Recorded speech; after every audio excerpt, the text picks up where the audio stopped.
আপনাকে বলি তো তাসকিন আহমেদ আপনারা সবাই চেনেন যে বাংলাদেশের সেরা ফাস্ট বোলার তাসকিন আহমেদ ভারতের বিরুদ্ধে যে সুপার 8 ম্যাচটা ছিল সেটা নাকি সে খেলতে পারেনি, কারণ সে হোটেলের রুমে ঘুমিয়েছিল। তো আপনাকে বলি আপনি একটা কথা ভেবে দেখুন, মানে আপনি ভেবে দেখুন যে আমাদের দেশের প্লেয়ারগুলোর চিন্তা ভাবনা কেমন। তো আপনাকে বলি আপনারা খুব ভালোভাবে জানেন যে একটা স্পেসিফিক টাইম আছে, একটা নির্দিষ্ট টাইম আছে যে 8:45 হোক 8:50 হোক, এই টাইমের মধ্যে বাস ছাড়বে। তাতে বাস ছাড়বে, কেউ যাওয়ার হলে যাবে, না হলে যাবে না। কেউ যদি মিসও করে দেয় তাহলে কোনো রকম কিছু করার নেই, কারণ ওই টাইমের মধ্যেই বাস ছাড়বে। আর আপনাকে বলি এই নিয়মটা শুধু বাংলাদেশের না, এটা প্রতিটা দেশেরই এমনই নিয়ম যে একটা নির্দিষ্ট টাইম আছে, সেই টাইমের মধ্যে আপনি বাসে উঠতে না পারলে বাস চলে যাবে। এইবার আপনাকে বলি কথা আসছে যে তাসকিন যে আপকামিং বাংলাদেশের ক্যাপ্টেন এবং সেরা ফাস্ট বোলার, আপনি ভারতের বিরুদ্ধে ম্যাচ খেলবেন আর আপনি শুয়ে আছেন, আপনি বাসে উঠতে পারেননি। যদিও তাসকিন ক্ষমা চেয়ে নিয়েছে টিম ম্যানেজমেন্টের কাছ থেকে, সে বলেছে যে আমার ভুল হয়ে গেছে, আমি জানি আমার ভুল হয়ে গেছে, আমি ঠিক টাইম মতো কভার করতে পারিনি। কিন্তু তারপরে আপনাকে বলি যে সাকিবুল হাসানের থেকে যে খবরটা এসছে, সাকিবুল হাসান যেটা বলেছে, সাকিবুল হাসান বলেছে যে সে টস করার 5-10 মিনিট আগে এসেছে। আপনাকে বলি এটা কিন্তু টিম ম্যানেজমেন্টের কোনো রকম দায়িত্ব নেই। আপনাকে সোজা ভাষায় বলি তো টিম ম্যানেজমেন্ট এইসব কোনো রকম কোনো কিছু দায়িত্ব নেবে না। সাকিবুল হাসান বলেছে যে বাস ছেড়েছে 8:35 মিনিটে, আর আপনারা সবাই জানেন যে 10টার সময় টস করতে যায়, কিন্তু সময় যখন 9:45 তখনও কিন্তু তাসকিন আহমেদ টিমের মধ্যে ছিল না। তারপর দুইটা টিমের ক্যাপ্টেন যখন টস করতে মাঠে যায় 9:50 মিনিটে, তখন তাসকিন আহমেদ আসে।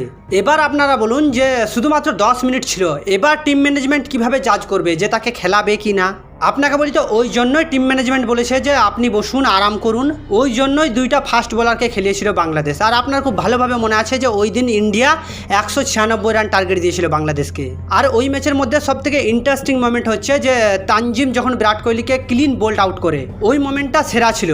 কিন্তু আমি আপনাকে বলি তো বাংলাদেশ দুইটা ফাস্ট বোলার খেলিয়েছে, একটা হচ্ছে তানজিম হাসান সাকিব আর মুস্তাফিজুর রহমান, এটা তো বারবারই খেলে। কিন্তু আপনাকে বলি তানজিম হাসান সাকিব যে একটা ফাস্ট বোলার বাংলাদেশের, সে সত্যি সেরা বোলার এবং খুব ভালো বোলার, কিন্তু সে বিরাট কোহলির ফান এবং ইন্ডিয়ার ফানদের নারাজ করে দিয়েছে। হ্যাঁ, আপনাকে বলি তো ইন্ডিয়ার ফান, বিরাট কোহলির ফান, এরা অনেক নারাজ হবে যে সে বিরাট কোহলির সাথে পাঙ্গা নিয়েছে। হ্যাঁ, আপনি ফাস্ট বোলার, আপনি মার খাবেন, কিন্তু আপনাকে একটা পাওয়ার দেখানো দরকার। আর তানজিম হাসান সাকিব সে তার বলের মধ্যে বল করে পাওয়ারটা দেখিয়েছে। আমি আপনাকে এটা বোঝাতে চাই না যে তানজিম হাসান সাকিব ঠিক করেছে। যদি আপনাকে ঠিক মনে হয় তাহলে সেটা ঠিক, আর যদি আপনাকে ভুল মনে হয় তাহলে সেটা ভুল। কিন্তু আমার মনে হয় যে সেটা অবভিয়াসলি ভুল। আর আমি এমনই সাপোর্ট করি যে আপনি ইয়ারি দোস্তি করতে থাকুন ভারতের সাথে, পাকিস্তানের সাথে, কিন্তু যখন ম্যাচ হবে তাগড়া খেলবেন, জান লাগিয়ে খেলুন, সব কিছু লাগিয়ে খেলুন। হ্যাঁ, আর ওটাই তানজিম সাকিব দেখিয়েছে।